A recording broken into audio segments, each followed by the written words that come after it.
¿Cómo están, queridos amigos? 5 de la tarde con 5 minutos. Cada vez estamos siendo más puntuales. Nos estamos formalizando aquí en Té de Tíos para que no estén rajando, que decimos que vamos a una hora y después no vamos. Pero bueno, nos reúnen dos temas, pero que nos da para hablar de uno tercero, que es un poquito más de fondo, ¿no? Lo que antes se llamaba en nuestros anteriores programas la metafísica de la coyuntura, ¿no? El primero es el presidente Vizcarra. Ha bajado 19 puntos de popularidad, ¿no? Como que antes de cerrar el Congreso se iba desinflando, desinflando. Cerró el Congreso y se volvió a inflar. Claro. Y ahora entramos como en una calma chicha y vuelve a desinflarse, ¿no? La popularidad. Lo que me preocupa de esto es que, conociendo lo irresponsable que ha sido el gobierno de Vizcarra, su deseo de gobernar para las cámaras perpetuamente, teniendo en consideración esos factores, yo creo que se viene una farra fiscal. ¿Qué parece? Entonces tenemos la Navidad, tenemos las elecciones parlamentarias extraordinarias y legítimas en enero, y tenemos un bajón de 19 puntos en la popularidad. Entonces la ecuación es clarísima. Vamos a tener un aumento en... A gratis de diciembre para el sector público se viene bien. Sí, vamos a tener un aumento en el margen que pueda tener el gobierno para realizar algún tipo de gasto extraordinario, y vamos a tener también un bombardeo de publicidades y de propaganda a favor del gobierno. Entonces vamos a tener un insulto más al pueblo peruano, ¿no? Un intento de manipulación porque ¿qué ocurre? Este señor ya está oliendo las cosas, ¿no? Si se desploma su popularidad, muy probablemente aquel que lo ataque más tenga más chances de ganar. No sabemos quién es todavía porque el fujimorismo está herido. Sí. Pero podría ser cualquier, no sé, Contigo, de Cheput. El Morado. El Morado es un partido absolutamente oficialista. Es más, el Morado está en conversaciones con Alberto de Belaunde para traerlo a su lista, y Alberto de Belaunde era una de las guaripoleras más significativas del gobierno en el Congreso, ¿no? Sí. El término no es mío, pertenece a Aldo Mariate. A Beto Ortiz. Y a Beto Ortiz, ¿no? Más Beto Ortiz, sí, que comparte la condición homosexual con Alberto de Belaunde, ¿no? Entonces, digo nomás. Ese es el problema, yo creo. El descenso de la popularidad de Vizcarra, que es común en todo político peruano, salvo que se enfrente al Congreso, como es el caso de Fujimori o de Vizcarra, o salvo que no sea elegido, porque curiosamente, al igual que Paniagua, Vizcarra compartió la popularidad de aquellos gobernantes que no son elegidos. El Perú siempre tiende a amar a sus gobernantes no elegidos, ¿no? Como una especie de resabio monárquico. Hoy en El Comercio leí una entrevista a un señor Vergara, ¿ya? Que es probablemente de los que intenta hacer un análisis más completo de la situación, ¿no? Y en la entrevista critica de lo que él llama la derecha peruana, y también dice bien, porque una derecha propiamente en el Perú nunca hemos tenido con suficiente claridad. Claro, ¿qué decía de esa derecha? La crítica era que era una derecha despreciativa, exclusivista. No le falta razón, está hablando desde Lima, además, y Lima tiene eso muy marcado. Bueno, tiene eso en la izquierda también, ¿no? Sí, también lo dice. Claro. Pero dice una cosa que a mí me llama mucho la atención, ¿no? Y según Vergara, Vizcarra se ha jugado por las instituciones, como nadie lo ha hecho nunca. ¿No decía? ¿En qué sentido? Sí, pues, que gracias a él se va a volver a la institucionalidad porque van a haber elecciones nuevas. Un poco la idea de que hemos dinamitado el nido de las ratas y ya no hay ratas y la corrupción está desapareciendo, ¿no? No sé si ustedes se acuerdan cuando se dinamitó el nido de ratas en el año 2000. Cuando se dinamitó el nido de ratas del año 2000, en el año 2001 salió elegido Toledo. No, entonces, y en el Congreso de Toledo, dicho sea de paso, aquí todavía no hemos tenido nadie acusado de violación, ni nadie acusado de proxenetismo. No, y ahí sí habían. Ahí estaba Víctor Valdés, del toledismo, acusado de proxenetismo, y ahí está el paisano de Moisés Mamani, que era el puneño de Toledo, Sí, era Leoncio terrible, Torres Calle. Terrible. Que Torres era Calle era un acosador, monstruo. que tú dices que Un todavía monstruo, sí. lo grabaron diciendo a una de sus asesoras a las que había acosado, o creo que incluso había Y la iba a intentado violar. votar. No, mira, le dijo, le iba a ofrecer plata, y le dijo, los hombres somos como burros, Tenemos necesidad. tenemos necesidad. Y también era un lavador de dinero, ¿no? Porque era dueño de unos laboratorios de Torres revelados. Calla, Sí, un personaje de muy infeliz memoria. Entonces, pero en ese tiempo nadie se rasgaba las vestiduras. Era el tiempo donde Odebrecht hacía una farra con el país.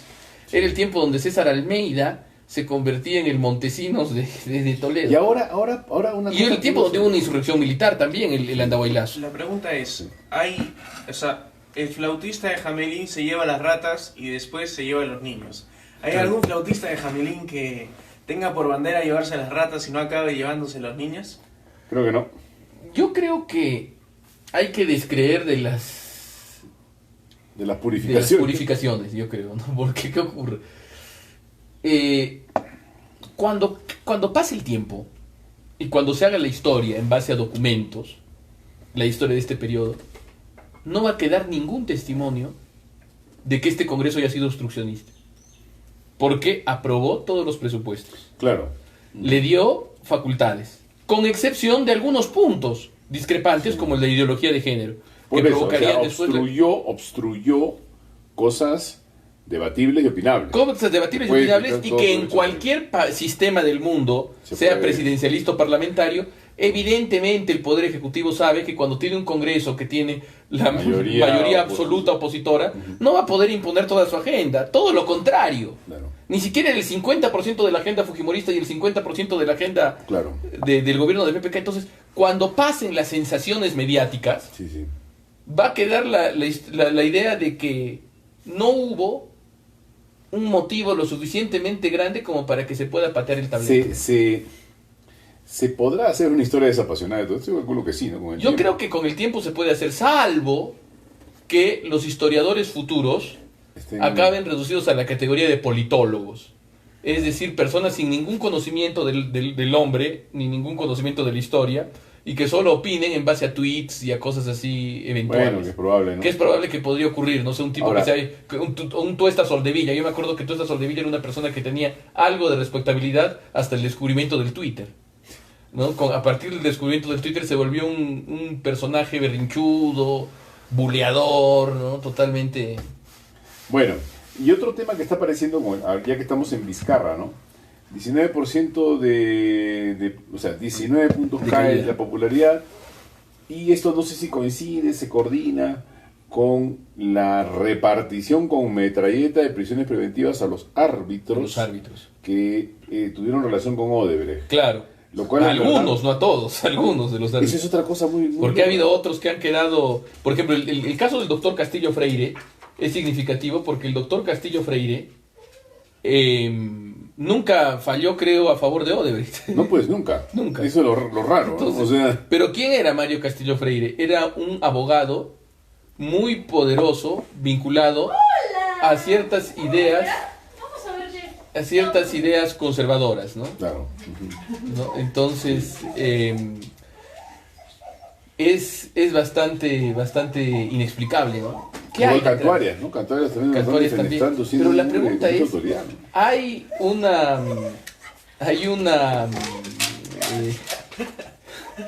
Interrupción. hay una interrupción. Sí, un perro que está fastidiando acá. ¡Sal acá! Pero bueno, hay un misterio ahí. Hay un misterio que yo creo que todavía no alcanzamos a conocer cuáles son las motivaciones y quiénes están detrás del IDL. El IDL tiene enemigos misteriosos. Por ejemplo, más allá de las opiniones de Mario Castillo, Sí. que siempre han sido muy discretamente formuladas. Además, un hombre bastante sereno, por supuesto. ponderado. No era un... Tienes una respuesta, César, de Gerardo Bernedo Valdés. ¿Qué dice? Registros existen, esas sesiones del Pleno del Congreso, todas las votaciones, los blindajes a Inostroza, Chávarri, Cuellos Blancos. A ver, vamos- Todo quedará registrado. Vamos a explicar un poco porque hay personas que no conocen las funciones del Parlamento, pero opinan, ¿no? Cosa que es común en el Perú, ¿no? ¿Y qué ocurre? El Parlamento puede ejercer una labor fiscalizadora haciendo procesos políticos a determinadas figuras, pero no está obligado a hacerlo. Y eso no es una obstrucción, porque ¿qué ocurre? Era una política de Estado. Por ejemplo,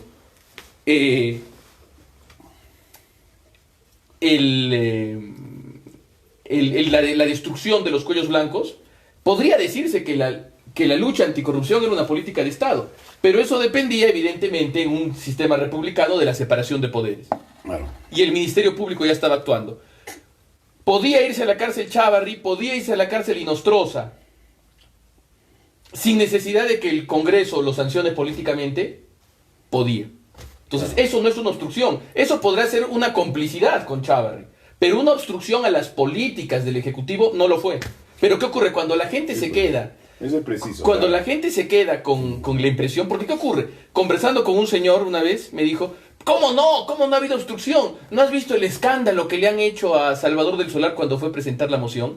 Bueno, ese escándalo es desagradable, Claro. evidentemente. Pero eso no implica... Obstrucción. ni causal de vacancia. Y hay que ver, podría haberse convertido en un congreso obstruccionista el próximo año con la aprobación del presupuesto, habría que ver, podría.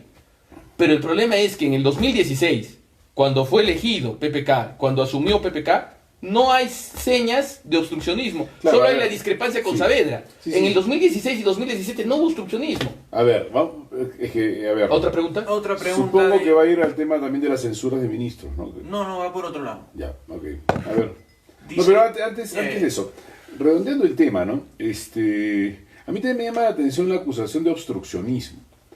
Porque el Congreso, al ser un poder independiente y moderador del Ejecutivo, necesariamente tiene que ser un obstáculo para algunas cosas con las cuales no está de acuerdo. Por Entonces, supuesto, es parte del equilibrio. ¿no? esas palabras que aparecen de vez en cuando, obstruccionista. A ver, un ratito, pero ¿cómo no voy a ser obstruccionista si no estoy de acuerdo con el Ejecutivo? O sea, Claro, como o es que no representan a sus electores, que supuestamente eran electores que tenían el apoyo al programa de gobierno de ellos. Pero hay otra cosa. Y ahí. otra cosa, perdóname, Sí. para terminar la idea, ¿no? Y en verdad yo pediría a las personas que preguntan, que intervienen, no solo acá, ¿no? En las redes, que no saquemos de contexto las cosas, ¿no? Que uno esté hablando de este Congreso y lo que dice aquí el doctor César, que si uno va a la historia para adelante y revisa documentos, no vas a encontrar, yo también pienso igual, que sea un Congreso especialmente obstruccionista. Por supuesto, de todos los O más que por otros congresos. De todos los congresos donde ha habido mayoría opositora, es el menos obstruccionista. Porque ¿qué ocurre? Que sea corrupto, que sea una es otra desgracia, cosa, esa es otra cosa, pero hay que verlas. Incluso uno podría decir que está bien que lo cierren, Exacto, pero no hay por que esa ver- razón. hay que juzgar las cosas de acuerdo a las funciones que tienen los poderes. Un poder es imposible que en la institucionalidad peruana actual, bueno, no sabemos cuál es la actual, pero en la del 2016, pongamos, porque todavía no sabemos qué ocurre. Era imposible en el 2016 que exista un Congreso obstruccionista ¿Por qué? por la institución de de la cuestión de confianza. Era imposible y eso Porque se hizo para para frenar hacer justamente. la aparición de un Congreso realmente obstruccionista, que fue el del año 63 al 68. Que no dejó a Belaúnde hacer Que nada. no dejó a Belaúnde y que se pudo haber solucionado también. Claro. Porque justo, ¿qué ocurre? Y que motivó el golpe de Estado, ¿no? Lo que sabe, motivó el golpe de Estado, pero lo que no sabe, ese es interesante esa historia, porque lo que no sabe nuestro público actual, que saluda tan entusiastamente documentales como La Revolución y la Tierra, que es un panfleto muy bonito cinematográficamente hablando, pero totalmente tendencioso y confesamente tendencioso, es que el problema de la pelea entre el poder ejecutivo y el poder legislativo en el año 68, el mismo año 68 se soluciona. Cuando Acción Popular belaundista, es decir, la parte derechista de Acción Popular y el PPC, se unen con el APRA en el Congreso y el APRA rompe con la Unión Odrista. La Unión Odrista se fragmenta con el Partido Socialdemócrata Nacionalista de Julio de la Piedra y el APRA, con el voto de todos estos, logra ocupar las dos cámaras, la presidencia de las dos cámaras. Entonces, y el gabinete Erceles fue recibido como un gabinete de consenso. Bien. O sea, se acabó, pero ¿qué ocurre? El ejército evidentemente no quería que el APRA... Contestemos. La segunda pregunta. ¿Existe una posibilidad de involucrar a los empresarios detrás de los partidos? Ahora se acaba de filtrar que Dionisio Romero señaló a la Fiscalía que le dio a Keiko 3.6 millones en 2011 ante la amenaza del chavismo. ¿Quién comenta eso? Felipe Guerra. ¿Qué ocurre? Ni idea yo. Los empresarios siempre han estado en la política apoyándola. O sea, ¿qué ocurre? El sistema democrático tiene un vicio. El sistema democrático tiene un vicio. ¿Cuál es el vicio del sistema democrático? La necesidad que en las sociedades de masas actuales, que no son la República de Venecia, que no son Florencia, que no son las 13 colonias norteamericanas ni los cantones suizos, se tenga que hacer uso de grandes recursos de propaganda. Sí, claro. Entonces, hacer política cuesta. Sí, Y evidentemente, ¿quién tiene plata? Los empresarios. Entonces, los empresarios generosamente dan. Y yo me estoy muy seguro que quizás también, no en esa elección, pero sí quizás en alguna otra, también el BCP y el grupo BCP y Romero hayan intentado acercarse a Ollantaytamala. Es común. Es común que pero le den a además todos. es que es también bastante lógico. Entonces.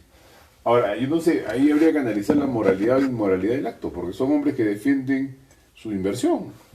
Claro. O sea, yo tengo un banco, se viene un gobierno que va a cerrar los bancos, trato de evitar que llegue el gobierno que va a cerrar los bancos, es mi negocio. Y también, lo que ya sería inmoral, le doy un poco de dinero al partido que quiere cerrar los bancos, que quiere nacionalizar los bancos, para tratar de corromperlo y que no los nacionalicen, ¿no? Entonces, Bueno, lo que pasa es que eso ya son otras Sí, cosas, o sea, sí. cómo lo lees, ¿no? Pero sí, o sea, el empresariado siempre ha estado metido, como que, porque es una presencia importante en la sociedad. Tenemos una tercera pregunta y creo que de ahí volvemos al tema de Vizcarra, Evo Bien. y otros populismos que podría ser, no sé, Sí, sí. el pacto PSOE-Podemos de España. Su madre. Milagros Coya dice, ¿qué opinan de los congresistas, de que los congresistas disueltos puedan participar ahora en elecciones del periodo 2020? Congresistas disueltos que puedan participar. A ver, primera pregunta, ¿hay algún impedimento legal para eso? el jurado se ha pronunciado A favor. Diciendo- a favor, a pero favor la de que pregunta yo participe. creo que es acerca de la conveniencia. Yo según sé, nosotros. pero a ver, Sí. si el Jurado Nacional de Elecciones lo considera a favor, primero que es legal, ahí no hay ningún problema, ni moral, ni inmoral, ni nada, ni legal. Moral o inmoral, no sé, depende de cómo sea el congresista, porque supongo que si son 100, ¿cuánto eran? 120. 130. 130 congresistas, algunos buenos habrá. O sea, ¿Qué ocurre? No necesariamente En porque has principio- pertenecido a ese congreso, tienes que estar pues sellado como si fuera una marca de delincuencia. Y o sea, otra cosa, nuevamente en el tema de las campañas, como factor de corrupción. Un congresista reelecto tiene menor necesidad de hacer campaña, porque ya es sí, conocido. le sale más barato. Le sale más barato, entonces sus compromisos tienden a ser menores. Mm. Pero no solo eso. Si uno ve Winston Churchill, en el Perú, ¿quiénes han sido los congresistas que más han sido reelegidos en la historia del Perú? Javier Descanseco. Javier Descanseco también, que tenía alguna calidad en su izquierda. Pero tenemos a dos, Roger Cáceres Velázquez y Javier de Belaúnde Ruiz de Somocurcio. Javier de Belaúnde Ruiz de Somocurcio fue diputado y senador, en alguna ocasión fue senador, pero la mayor parte del tiempo fue diputado, de Arequipa, desde 1939 hasta 1985. Es el Bárbaro. abuelo de Alberto de Belaúnde. Qué bárbaro. Entonces, fue el único interín que él 50 años casi. tuvo. 50 años casi. El 40 único momento donde no sí. fue, los únicos momentos donde no fue congresista y hubo congreso, fue en el tiempo de Odría, que Odría hizo un congreso a la medida, donde él no participó evidentemente, ¿no? Y luego, bueno, el gobierno militar que no tuvo congreso. Entonces, y cuando uno lee ese libro, que es un libro muy bonito de Javier de Belaúnde, que se llama Político por vocación, que son sus memorias, uno descubre que era un hombre sano. Claro. Y que era un hombre que precisamente fue reelegido tanto Por eso. porque la gente lo veía como muy bueno. Sí. Roger Cáceres Velázquez. A diferencia de su hermano Luis, Roger Cáceres Velázquez sí era una persona que tenía formación política y que tenía cierta vena oratoria bastante importante, porque hay que recordar que al igual que Javier de Belaúnde Ruiz de Somocurcio, Roger militó en la democracia cristiana. Y Roger Cáceres Velázquez... Antes de Frenatrac. Antes del Frenatrac. El Frenatrac es una escisión de la democracia cristiana. Mira. Entonces, ¿y qué ocurre? Roger Cáceres Velázquez llegó a ser en el año 58 vicepresidente de la Juventud Democristiana Mundial, de la Internacional Demócrata Cristiana, que ahora se llama Internacional Demócrata de Centro, donde había partidos como la Democracia Cristiana Chilena, la Democracia Cristiana Italiana, la Democracia Cristiana Alemana. Es decir, era una persona que tenía ciertas capacidades y fue congresista desde 1963, me parece, si no me equivoco, desde 1963, sí, hasta el año 2000. Entonces, la reelección no tiene por qué significar más. Al contrario, los que suelen reelegirse son los mejores. Incluso hasta Mulder o del Castillo eran personas que le daban cierto gusto agonista de debate en el Congreso. Igual que nivel Vitocho. de debate. Pues, Claro, nivel de le debate. daban cierto nivel. Henry Igual que Pierce también. Vitocho García Belaúnde. García Belaúnde, claro. Bueno, Tenemos más preguntas. A Bueno, ver, bueno. Fabi Reds dice, en mi humilde opinión, el poder genera corrupción. El estar tanto tiempo en el poder, yo diría el poder sin Cristo Rey genera corrupción. Creo que fuera de eso cualquiera está de acuerdo. Bueno, depende si eres de la escuela franciscana o de la escuela dominica. Porque Dice los- Gerardo Bernedo Valdés, opinen de Solidaridad Nacional. Y Jorge Benavides dice, comenten el rol de las universidades en política. Jorge Ya. Benavides. Empecemos por ¿el poder corrompe o no corrompe? Decía, esa es la famosa frase Claro. de Lord Acton, ¿no? El poder corrompe y el poder absoluto corrompe absolutamente. No necesariamente, pero bueno, depende. Si uno es de la escuela franciscana, los franciscanos creían que la autoridad era remedium peccati, que Adán no había tenido autoridad en su estado de naturaleza. Los hombres no ejercían autoridad sobre otros hombres. Pero vino el pecado original y ahí recién se formaron las repúblicas El dominio. y el dominio. Santo Tomás, por el contrario, sostiene que aún antes del pecado, aún si es que Adán no hubiera pecado, si hubiera habido sociedades políticas Bueno, en pero la humanidad además- y no hubieran sido malas. ni Pero hubieran parece sido- ser natural, pues si tú eres padre de tu hijo y tú lo educas, autoridad tienes, Autoridad tienes. poder tienes. Claro. Entonces, yo no sé si la afirmación de los Acton se entiende, es política, ¿no? Pero el poder en sí mismo depende mucho del uso que se le dé, ¿no? Como el dinero igual. Por supuesto. ¿El dinero corrompe? No, se corrompe con dinero, pero el dinero en Claro. sí mismo... Pero es interesante Es una necesidad. porque ahí está la famosa meditación del tesoro escondido de los ejercicios espirituales, que es una de las grandes meditaciones de San Ignacio. ¿Qué haces si te encuentras un tesoro? ¿Es bueno o es malo? Y la respuesta es, como tú dices, depende. Depende de lo que haga con él, claro. Sí, depende de lo que sea con él. Bien, Rol de las universidades en política. Es muy interesante recibirlas. Yo podríamos seguir recibiendo las preguntas, creo. Ya, pero esta pregunta del rol de las universidades me parece crucial justamente porque estamos... Este té de tíos es populista, comenten nomás.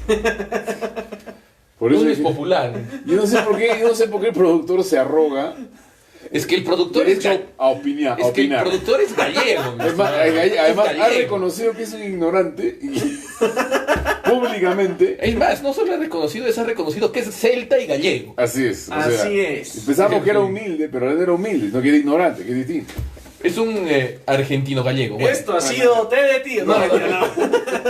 pero ¿qué ocurre? Volviendo al rol de las universidades en la política. Sí, más bien entrando. porque todavía ¿Qué no hemos ocurre? ido.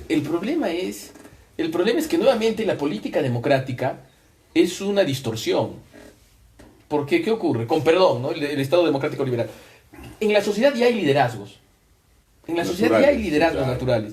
Entonces, liderazgos que se forman. Entonces, ¿por qué duplicar? ¿Por qué no hacemos una asamblea? Entonces, yo sueño institucionalmente Interesante eso. con un Senado donde participen las universidades. Ya participaban Claro. en el Consejo Nacional de la Magistratura, pero eso acabó, no sabemos si mal, por mal uso o mal por esencia, pero lo cierto es que es necesario, yo creo que hay un Senado funcional. La lógica, por ejemplo, de los colegios profesionales, a Por los que ejemplo. se le consulta. Claro, entonces Lo que pasa es que efectivamente, a ver, ¿cuál es la distorsión que hay? ¿No? Viendo la pregunta de Jorge, que me parece muy importante, Sí. además.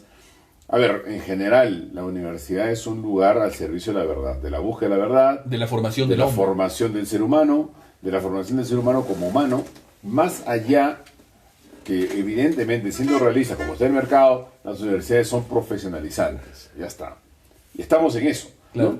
O sea, ya uno no puede ponerse en plan, pues, retrocedamos hasta, no sé, la ELA de... ¿no? O hacia la reforma de Córdoba, ¿no? Que Digamos, sonaría una bien. Castalia. Porque ¿qué ocurre? En Chile las universidades tienen una participación en la política bastante intensa, pero no institucional, sino... Ya, pero vamos aguas arriba. Simplemente estaba yo diciendo esto. El mundo académico de por sí, esto es clásico decirlo, es la conciencia de la sociedad, ¿no? La universidad debería ser el lugar donde uno encuentra una especie de oráculo, medio profético, que te puede señalar justamente por la ciencia que tiene si estás gobernando bien o mal. Se me ocurre que ese es un papel importantísimo en las universidades. Por eso tienes la historia, por eso tienes politología, por eso tienes sociología, psicología. Todas las ciencias que se estudian deberían ayudar a la comprensión de cómo se está gobernando. Eso es un primer papel que yo diría. Lamentablemente, también las universidades se han convertido en un espacio de lucha partidaria, que más allá del debate intelectual se convierte en a ver quién alcanza el poder, sobre todo las universidades nacionales. ¿Qué ocurre, no? Evidentemente, las empresas y las universidades, eso ya está muy vinculado, porque en el Perú muchas universidades son empresas. Sí. Tenemos el caso de Telesub, por ejemplo, y muchos de los empresarios académicos tienen un gran deseo de participar en política, y por eso la ley universitaria del gobierno de Ollanta Humala, de Daniel Mora, fue tan debatida. Claro. Porque la universidad privada puede servir, así como la universidad pública, como tú decías, era el semillero que era captado por una facción de extrema izquierda que le volvía su coto de reparto de favores. Sí, claro. La universidad privada es como un lugar o para lavar dinero o para sacar dinero que luego va a servir para la política. Tenemos el caso de Acuña, que es un imperio universitario y es un político que todavía tiene significación, porque él es dueño de un partido que tiene muchas alcaldías provinciales, que se proyecta también como un partido que va a estar presente en el Congreso actual. ¿Por qué? Porque es el más grande vientre de alquiler del Perú. Entonces, ¿qué ocurre? Si nosotros no formalizamos la participación de los empresarios universitarios y de las mismas universidades mediante una institucionalidad que no pase por la partitocracia, va a seguir habiendo estas distorsiones. Claro. Entonces tiene que haber el Senado corporativo. Interesante, ¿no? Un Senado corporativo. Y me parece que responde también a eso, a autoridades naturales, ¿no? Porque claro. Tú dices, a ver, si una persona es una opinión confiable para otro grupo de personas, ya está representando. Por supuesto. Ya es representativo. Por supuesto. ¿No? Lo que pasa es que ahora, si tú dices, quiero entrar en política, tienes que pagar, tienes que comprar, y al final te gastas tanto, sí. Entonces, ¿qué ocurre? La pregunta de Gerardo sobre Solidaridad Nacional. Justo estaba leyendo en el Caretas último que Solidaridad Nacional se está perfilando, no por Castañeda, sino por el que se ha adueñado de ese partido, que es un señor López Aliaga, que parece de muy buenas ideas, según mi opinión humilde, que quiere perfilarse en el partido, en el Vox peruano, en el partido de la derecha dura. ¿Cómo se llama el señor? López Aliaga. López Aliaga. Suena a un personaje de Ribeiro, el Marqués y los Gavilanes. Sí. Entonces, pero está recibiendo a Rosa Bartra, por ejemplo, a otras figuras. Entonces, habrá que ver qué pasa, ¿no? Habrá que ver qué pasa. Bueno, a ver. Otra pregunta, por favor. Bueno, Jorge Benavides dice que está de acuerdo, y Antonio Herencia dice, lamentablemente en el sur del Perú está lleno de populistas y gente que le gusta el populismo, por ejemplo, con Yica. Hasta sus electores sabían que lo que decía era pura mentira y aún así votaron por él. Interesantísima pregunta. A ver, lo de Yica es un tema que creo que hay que precisarlo también históricamente. ¿Yica ganó con un 15%, 20%? Sí, un poquito más. O sea, luego decir, subió un poco más en la segunda vuelta. Es decir, los que votaron por él... No estaban entonces... No, los que votaron por él ya habían votado por él. Lo que pasa es que el mismo sistema es un poco torpe, porque tú dices, entre los dos señores que estaban compitiendo, uno hizo 20 y tantos y el otro hizo 20 y menos. Claro. ¿No? Entonces, y ninguno de los dos era una persona querida, porque ni Ismodes ni Yica eran personas que uno dijera, qué entusiasmo, por fin vino la solución y la luz, el profeta que nos va a sacar del hoyo. Que no sé si alguien haya votado entusiasmado por Yica, salvo la gente que ya venía con él. ¿Qué ocurre? No con la gente que tenía. ¿Qué ocurre? Es cierto, o sea, ha sido un wallcover casi, sí, o claro, un whitecover, podríamos decir. Un whitecover. ¿No? Entonces, ¿en qué sentido? ¿En qué sentido decimos eso? No despertó muchos entusiasmos. No. Simplemente era un político que desde su gobierno en Caylloma tenía una clientela de asalariados, como las puede tener muchos, como la puede tener Castañeda, una clientela de paniaguados, que después fueron los menos débiles. Claro. Pero lo que sí se sintió en Arequipa fue una gran indiferencia. Pero ¿qué ocurre? Dice el televidente que existe una tendencia populista. Y es cierto, y hasta cierto punto eso es totalmente cierto. Podríamos ver que a partir del año 1985, con excepción del hiato fujimorista, el sur cambia. Porque antes, por ejemplo, en el año 1980, Belaúnde arrasa en el sur. En Ayacucho gana. En Arequipa gana. En Puno gana. En Cusco. Incluso cuando se veía que ya se había dado voto a los analfabetos y que los analfabetos iban a votar masivamente por la extrema izquierda, por Hugo Blanco, etc., Belaúnde arrasa en un Cusco y en una Arequipa que habían estado muy agitados por el maoísmo durante el gobierno de Morales Bermúdez y de Velasco, ¿no? Por el maoísmo de los sindicatos de profesores, de la Confederación Campesina del Perú, que era vanguardia revolucionaria. Entonces, gana Belaúnde. Entonces, ¿qué ocurre? La idea es que Belaúnde es un reciclaje de un caudillo regeneracionista, que es el caudillo anti-Lima, tradicional, católico en algunos aspectos, descentralista, aristocrático incluso en algunos aspectos. Claro. Que sería primero Vivanco, Pierola, una figura que le faltaron varios aspectos para hacerlo, pero que también fue caudillo regeneracionista, aunque era de origen plebeyo, como fue Sánchez Cerro, y que fue inmensamente popular en el sur andino, y Belaúnde. Entonces, ¿qué ocurre? Ante la falta de un caudillo regeneracionista, a partir del 85 hasta el 92, hay mucho voto de izquierda. En Arequipa desde el 81, más o menos, con la llegada al poder de el alcalde Calato, el difunto José Villalobos Ampuero, el llamado alcalde Calato o el médico de los pobres, dependiendo de dónde uno estuviera posicionado ideológicamente. Entonces, ¿qué ocurre? Ante la falta de esa figura monárquica, que era el caudillo sureño, federalista, ¿no? Descentralista, perdón, y catolicoide, aparece el populista telúrico, ¿no? Como Lica, que son o Ollanta, Humala o Toledo. Sí, pero también, ¿no? Eso no esconde necesariamente, no es necesariamente una visión socialistoide, no es una visión de control estatal sobre la sociedad, es una visión más de nostalgia imperial. Sí, a ver, vamos a dejar el tema que teníamos. Yo les comenté que eran 3 temas: Vizcarra, otro tema más que ya no lo dije, que era el tema de Evo Morales, que también está muy interesante para analizar, pero al punto que queremos llegar es justamente lo que ha preguntado la persona que nos ve, que es el tema del populismo, ¿no? A ver, si tuviéramos que describir el populismo, diríamos, a mí se me ocurren un par de ideas, ¿no? Y es el invocar a algo llamado pueblo, que me daría la razón, básicamente, claro, ¿no? Y un pueblo al cual yo represento, del cual yo soy como una encarnación, claro, ¿no? Del pueblo, que lo represento con mis ideas, porque yo soy el que claro, especialmente entiende el espíritu de esa abstracción. Pueblo, ¿no? Es una cosa alemana, eso es hegeliano. Es una cosa alemana y que nace, es una cosa hegeliana alemana y que nace como todo lo hegeliano en el medioevo, a raíz de Joaquín de Fiore. Porque hay un discípulo político de Joaquín de Fiore que es Colat Rienzo, claro, que daría origen a la famosísima ópera de Wagner, Rienzi. De la que claro, de la que saldría Hitler en la Viena de la Belle Époque, previa a la Primera Guerra Mundial, según su amigo, un amigo íntimo que escribe memorias de su juventud con Hitler, ¿no? Entonces cuenta que Hitler fue a ver Rienzi de Wagner, que tiene una obertura hermosísima. Googleenla, a los que les gusta el wagnerianismo, no a todos les gusta el wagnerianismo, y quedó conmovido y dijo: ahora sé que me debo dedicar a la política. Porque, ¿qué ocurre?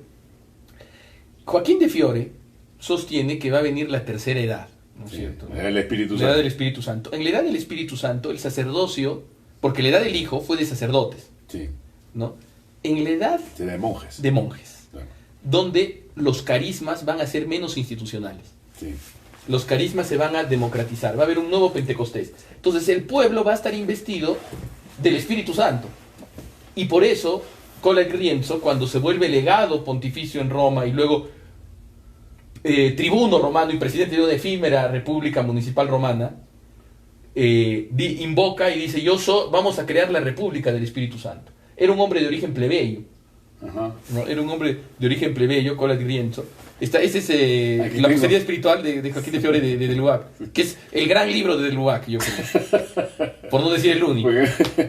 Porque mira la lista de la posteridad espiritual, ¿no? Porque claro, en el primer tomo él explica un poco que... Estamos hablando del libro de Henri de Lubac, La posteridad espiritual de Joaquín de Fiore. Todo nos remite a Joaquín de Fiore, siempre. Que vienen 2 tomos que no presto nunca, pero Es un libro muy valioso.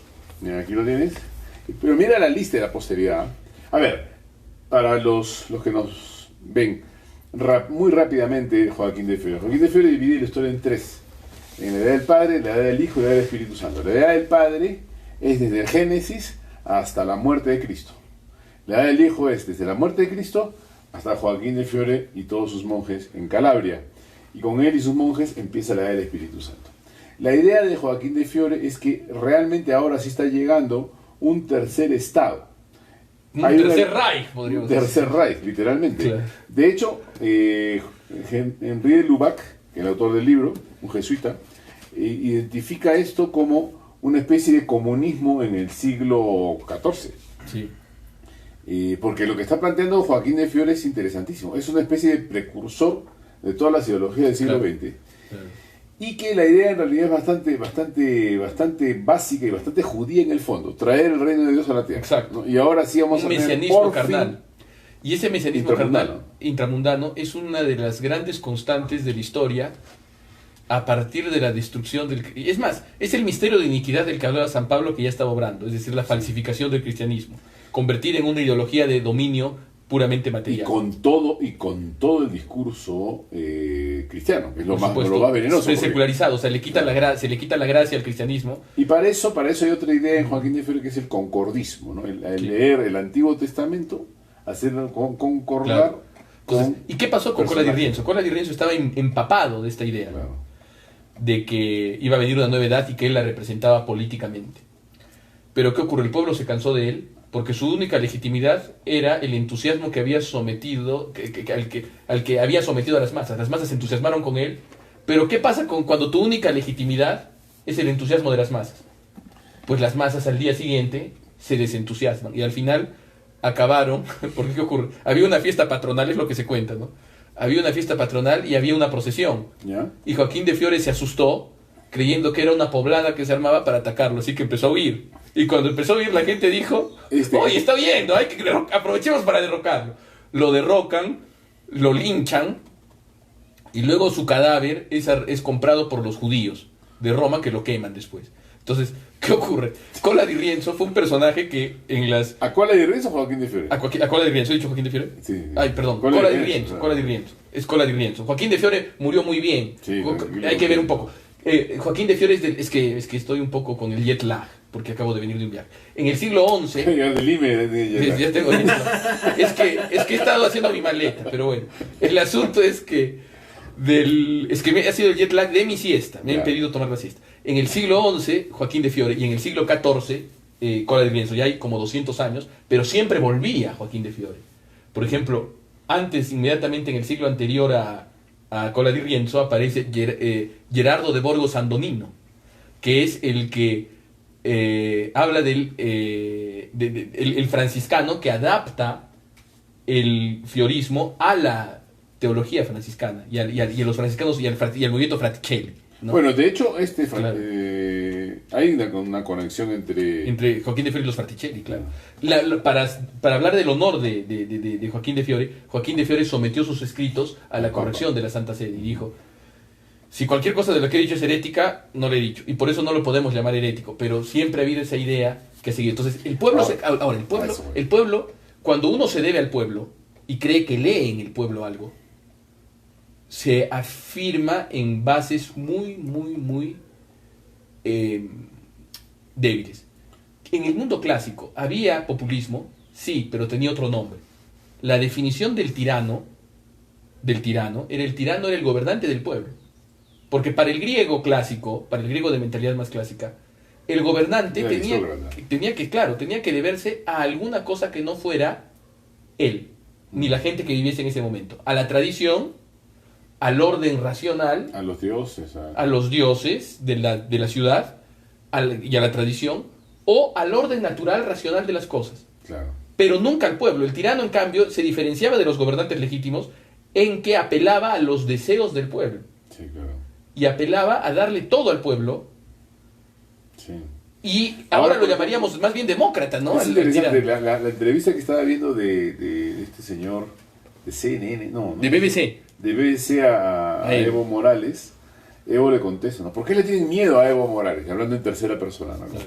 Como eso hacía Humala y eso hacía Toledo, ¿no? Toledo, claro. ¿Por qué le tienen miedo a Humala? ¿Por qué le tienen miedo? ¿Y por qué lo hacían? Porque representa al pueblo. O sea, Exacto. hay un extrañamiento allí. Ellos creen que el pueblo se encarna en un individuo. Eso ya lo había dicho Hegel. Hegel hablaba del individuo cósmico histórico, que en algún momento, no me dejará mentir Javier, que es uno de los capítulos más interesantes de la historia de la filosofía moderna que lo vimos hace muchos años, en algunos momentos la historia se encarna en un pueblo, Sí, claro. en un individuo.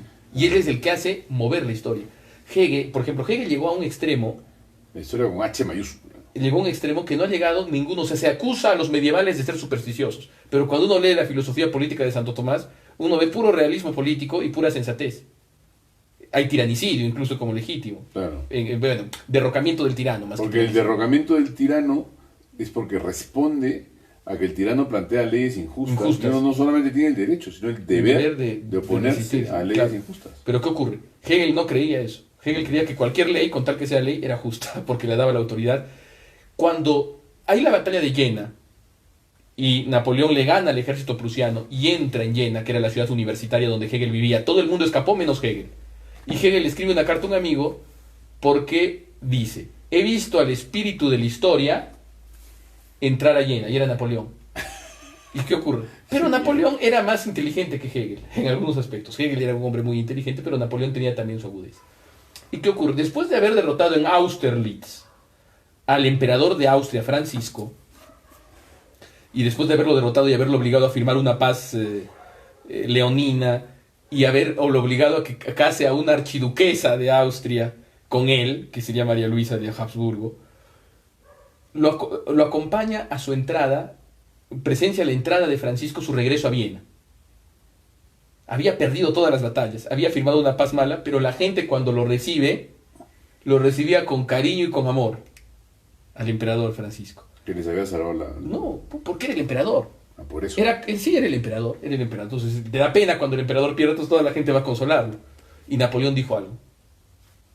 Si yo fuera tan derrotado como Francisco, si yo regreso a París, me entregan al enemigo, me matan. Porque la única legitimidad que yo tengo es la de mis victorias y la del pueblo. Claro, sí. En cambio, el rey, el gobernante legítimo, por más que pierda, siempre va a ser el gobernante legítimo. Claro. En cambio, por eso es que la democracia en sí lleva un germen tiránico y lleva un germen... Esa expresión, por ejemplo, Sí. que es el pueblo es la voz de Dios. Tú dices, fue un pueblo el que crucificó a Dios. Claro. O sea, en realidad es Yo creo que si sometemos a la opinión del pueblo la expresión, la voz del pueblo es la voz de Dios, probablemente la mayor parte del pueblo la rechace. Yo creo que sí. No, sí, porque el pueblo cree en Dios. No, y además cree en Dios el pueblo, y además el pueblo, en los momentos de normalidad, cuando no es exaltado, desconfía de sí mismo. Claro, buscas autoridad. Pero dice, o sea, y por Pero eso esa es la paradoja, ¿no? por eso Tú estás existe la buscando ley. un pueblo que obedezca leyes, pero estás queriendo que él dé las leyes que él mismo debe obedecer. Entonces, Claro. es una locura, pues, o sea, no puede ser gobernado ni siquiera eligiendo a sus gobernantes, porque en el momento en que los elige, se desentiende de ellos. Por supuesto, y eso es muy esperando común en el que cuando las cosas no van bien, deshacerse del gobernante. Es casi como si una canonización, ¿no? Es decir, Oye, te vuelves una masa bastante, somos una masa de gente bastante irresponsable, porque el Y la voto no gente- te permite hacerte y responsable. la gente misma lo sabe, o sea, Sí, la claro. gente, más allá de La algunas sensación es esa, ¿no? de algunas expresiones, pues, somos el pueblo, tiene que estar del pueblo. La idea es que la gente misma sabe que el pueblo es peligroso. El pueblo mismo lo sabe. El pueblo sabe qué ocurre y por eso el pueblo crea leyes y por eso el pueblo busca personas que lo defiendan de sí mismo. Decía Edmund Burke, que se dio cuenta de la monstruosidad, de la irracionalidad de las masas durante la Revolución Francesa, que el primer derecho del pueblo es a ser protegido de su propia estupidez. Y yo creo que eso es muy cierto. Pero ¿qué protege de su estupidez al pueblo? Una élite de iluminados, No, una ley superior a todos. una ley superior a todos, Claro. incluso a los Esa iluminados. es la única posibilidad, pues, ¿Y dónde encontramos esa ley? Con una conciencia limpia, pero también en la naturaleza. en la naturaleza de las cosas expresada en nuestra tradición histórica. Por eso decía Santo Tomás de Aquino, no lo repito literalmente, pero sintetizo algo de sus opiniones. Santo Tomás nunca se manifestó de manera demasiado concreta a favor de un régimen, más allá de decir lo siguiente. el mejor régimen para un pueblo es aquel que esté más adecuado a su índole, a su historia. Entonces, si tú tienes pueblos de comerciantes que viven en ciudades pequeñas, el mejor régimen es la democracia. Claro, porque todos se hacen responsables. Todos se hacen responsables. Y por eso las mejores, exacto, y las mejores democracias han sido ciudades, o federaciones de ciudades. Es más, una de las pocas democracias que queda en el mundo, que democracias puras, no de masas, porque la superdemocracia de masas es complicadísima. Una de las pocas democráticas originales que queda es Suiza. Claro, por eso es interesante porque, por ejemplo, cuando nosotros los peruanos nos quejamos, ¿no? Aquí nadie respeta nada, aquí la cosa pública, etc. Y eso es verdad. Pero la pregunta es si la índole de nuestro pueblo, lo que nosotros somos como peruanos, con virtudes y defectos, ¿no será que requiere otro tipo de gobierno? Yo creo ¿No será que, por ejemplo, justamente por la diversidad que tenemos, no deberíamos ser una especie de federación real de gobiernos regionales donde se maneje la idiosincrasia que conserve la unidad en la diversidad? Por ejemplo, yo pienso en el sur, ¿no? Cuando tú necesitas 4 muertos para que la noticia salga en Lima y sea relevante incluso para nosotros. Claro. ¿No? Pero ahí como si no tuviéramos historia, ¿no? Exacto, ahí entramos a otro problema, que es el problema de federalizar o no el Perú. Y yo tiendo a pensar que no. ¿Por qué? Yo ni siquiera lo estoy sugiriendo, me estoy preguntando cómo se gobernaría. Por supuesto, y es legítima esa pregunta, porque ¿qué ocurre? El tema es que si le damos capacidad de endeudamiento como tenían las regiones en Argentina, el Perú quiebra. Imagínate a un Lica, a un Cáceres Lica manejando un ministerio de economía pequeñito. Ahora, supongamos que, el centralismo tú no lo puedes esquivar en el Perú, aparentemente. Claro. Centralismo elencario, centralismo el virreinato, centralismo en la república, ya está. Ya. Pero el gobierno democrático que tenemos, el sufragio universal, realmente funciona. Eso es un tema muy importante. Porque yo creo que el sur andino,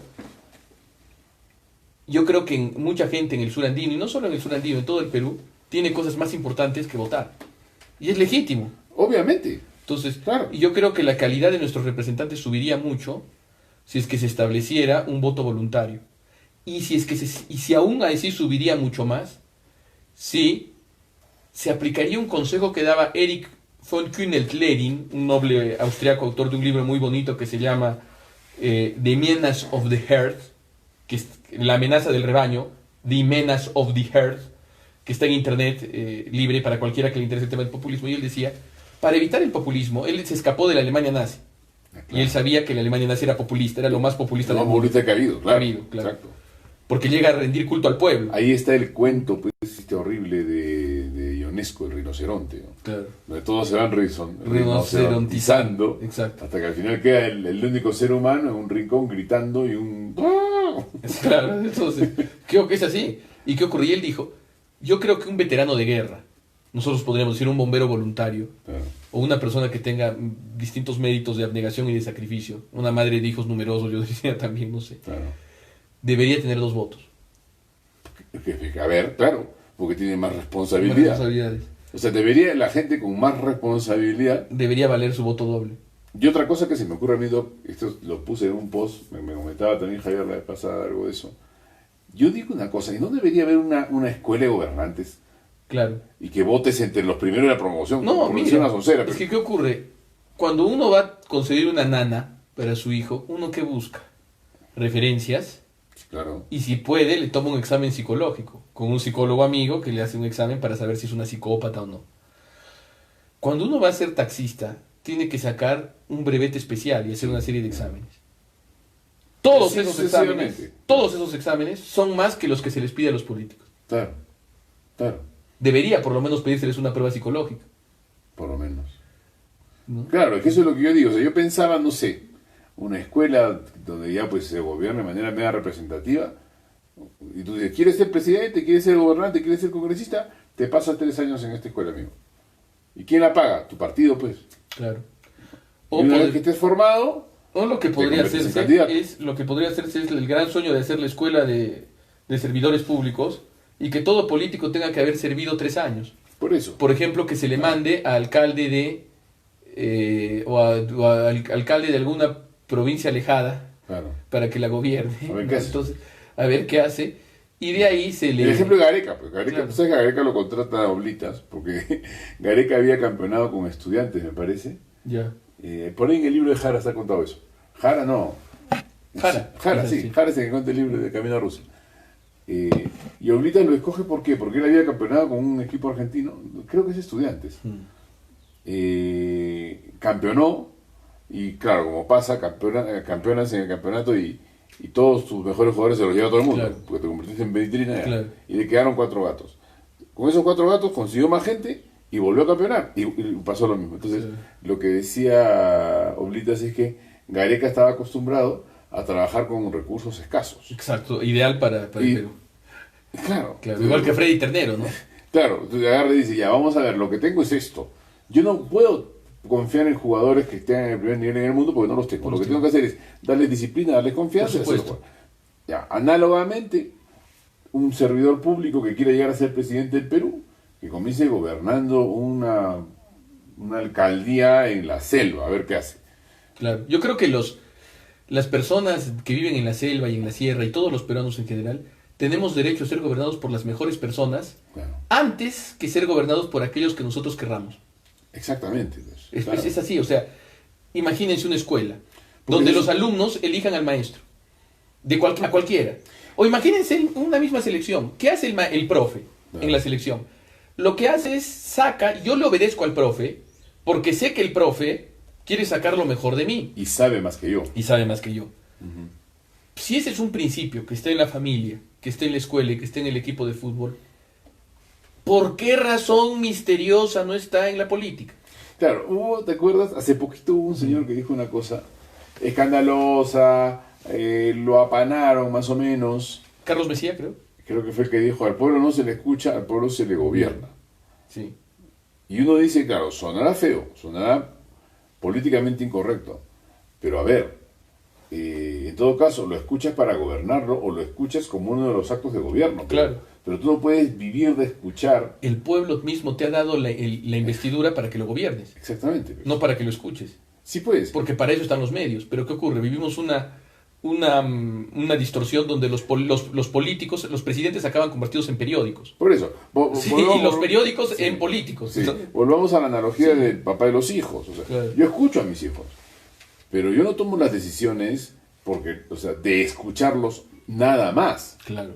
Ese es un insumo importante para tomar decisiones. Por supuesto. O sea, porque ya, ok, ya te escuché, ya te entendí, ahora vamos a hacer esto porque es Claro. esto es más razonable que lo que a ti se te ocurre. Y es lo que esperan los hijos. Es lo que esperan los hijos. Porque Porque ¿qué no, ocurre?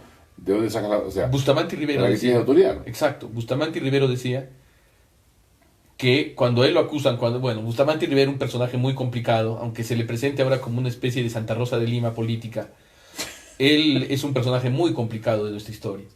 Él es el que después te explicaremos bien por qué yo creo que él fue el que nos trajo a Velasco, al final, ¿no? Sí. A la larga. Él fue el Velasco con corbata, podríamos decir. Aunque Velasco le decía Santa Rosa de Lima y le decía el cojurídico. Él fue el que le puso el apodo del cojurídico a Bustamante y Rivero. Pero ¿qué ocurre? Bustamante y Rivero cuando cae en el poder, cuando cae del poder, escribe un libro llamado 3 años de lucha por la democracia en el Perú. Y en ese libro, él se defiende de uno de sus enemigos, que era el APRA. Porque el APRA le decía, nosotros éramos el pueblo, ¿por qué no nos hacías caso? Porque Bustamante y Rivero en un momento se pone contra el APRA, que había sido el partido que lo había llevado al poder. Y Bustamante y Rivero dice lo siguiente, el gobernante se debe a la ley, Claro, el tirano se debe a las masas. claro. Claro. El único que se debe a las masas es el tirano, Es que además es el que le da pan y circo, ¿no? por supuesto. Entonces, y el pueblo mismo debe aprender a desconfiar de los tiranos, ¿no? Porque al final acaba detestándolos. Y es así. O sea, Hitler, Sí. Mussolini, Bueno, te vas más atrás, todos los Calígula, tiranos, Nerón. Calígula, Nerón, Cola di Rienzo, todos Claro. han acabado, así como fueron adorados, en la misma proporción, Odiados. acabaron siendo odiados. Odiados y destruidos, ¿no? Sí. Esa foto de Mussolini colgado de los pies como si fuera un cerdo. Sí. Realmente es terrible. o sea. Y ahí uno demuestra la grandeza de, voy a decir algo políticamente incorrecto, pero ya estoy acostumbrado, la grandeza de Franco. Porque Franco no fue un líder. ¿Por qué? Porque claro, mucha gente dice, Franco al final nadie lo quería. Lo querían, pero no lo querían como Franco. Porque ¿qué ocurre? El tirano, el pueblo lo admira por sus virtudes.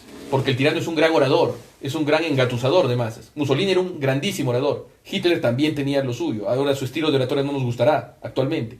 Martin Luther King, Kennedy, grandes oradores.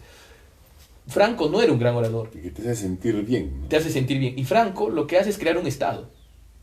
Y Franco, más que un dictador, es un regente que ocupa la corona hasta que se la puede dar a un rey.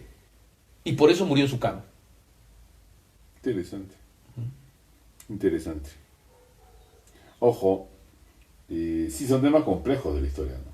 Porque, ¿qué ocurre? El problema es que decía también, es interesante Platón, ¿no? Y Aristóteles, en esto coincidían. ¿Quién es el tirano? ¿Quién es el mal gobernante? El gobernante que no gobierna para el bien común, sino Claro. que gobierna para un bien particular. Y el tirano monárquico gobierna para su propio bien. El tirano oligárquico, que también, o sea, porque ¿qué ocurre? Ahora nosotros creemos que el tirano es el tirano monárquico, ¿no? Es decir, el que gobierna solito para él mismo. No, hay tirano monárquico que gobierna para su bien particular propio, El tirano oligárquico. tirano oligárquico que gobierna para el bien su de un club, grupito, para su club, y claro. tirano democrático, que gobierna no para el bien común, sino para el bien particular de muchos. De una masa, claro. ¿No? Entonces, ¿cuál es el bien particular de muchos? Bienes superficiales, materiales, puedes tener que no son bienes espirituales, un sino que son país, particulares. de ladrones, Claro. y van a estar todos felices y Por les supuesto. vamos a robar. No, y el tirano democrático lo que hace es decir, porque el tirano monárquico es el que satisface sus bajas pasiones gobernando, o sea, utiliza el país para satisfacer las bajas pasiones de él. Pero el tirano democrático lo que hace es gobierna el país para satisfacer las bajas pasiones de una población. de una población, de Incluso, muchos. Sí, claro. Sí. Que Y es tirano. Es un gestor de vicios. De ¿no? vicios. Ujú. Y ese es tirano. Pero la gente cree que porque reparte el vicio a manos llenas, Claro. ya no es tirano, sino es un buen gobernante. No es así. Interesante, ¿no? Y eso genera mucha decadencia. ¿no? Claro, por eso, ¿cómo no ser tirano cuando uno es un gobernante democrático? Si tuviéramos No que ser- redondear, perdón, Sí. para redondear el tema, en el tema de los populismos, es que en verdad el populismo yo diría que es un insumo fundamental de cualquier tiranía. Mm, O sea, no hay tirano que no sea un populista. Claro. Además, por supuesto. un retórico en el peor sentido, ¿no? Exacto. Entonces, ¿qué ocurre? ¿Cómo no ser tirano? No ser tirano, evidentemente, no sirviendo a las bajas pasiones. Y gobernando siempre teniendo en cuenta la ley, Claro. la ley divina, la ley natural y la ley positiva, que también es Que eso importante. también es otro Entonces, tema, ese es otro tema que sí. está totalmente puesto entre paréntesis en ese relativismo moral estéril en el que estamos hoy, ¿no? O sea, amigos, el que no se sabe gobernar a sí mismo no Exacto. puede gobernar nada. Nada.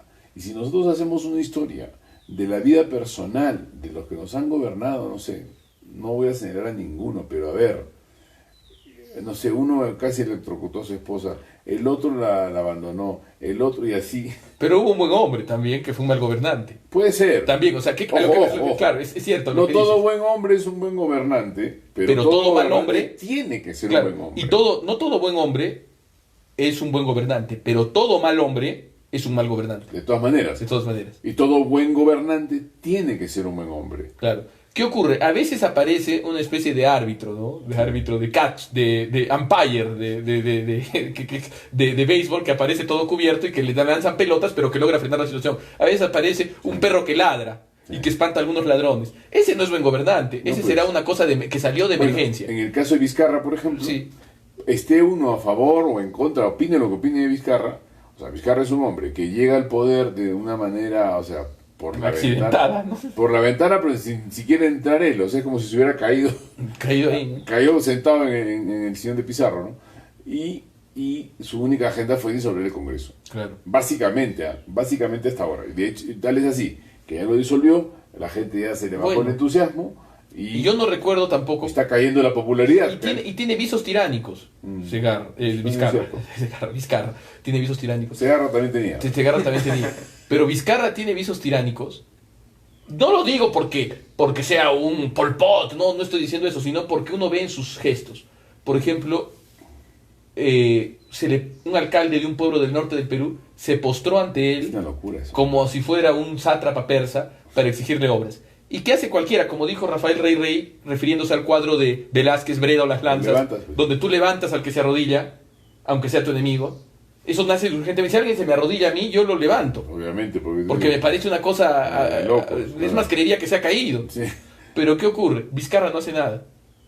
Vizcarra deja que le rindan pleitesía. ¿Por qué? Porque no tiene el hábito de pensar en ese tipo de cosas. Aunque no sea malo, aunque no sea un vicioso, no tiene ese hábito de estar pensando en otras personas. No, es simplemente un tipo que está a lo que le diga Es que lo que él cree que es la gente, que es el grupo del comercio, ¿no? Claro, que gobernar es una acción complejísima. Es un arte. Que es un requiere, arte. es un arte que requiere mucha ciencia. Y Exacto. muchas ciencias. Y muchos buenos hábitos. Así es. Muy bien, queridos amigos, eso ha sido todo por hoy en Té de Tíos. Y bueno, pero esto se queda ahí en el aire, en Transformando el Perú. Y nada, comentarios, los que quieran, podremos contestar en el próximo Té de Tíos o también por los textos del Facebook, ¿no? Contestaremos Gracias. a lo largo de la semana. Nos vemos, cuídense. Las opiniones aquí emitidas han sido de quienes las emitieron. Chao, chao.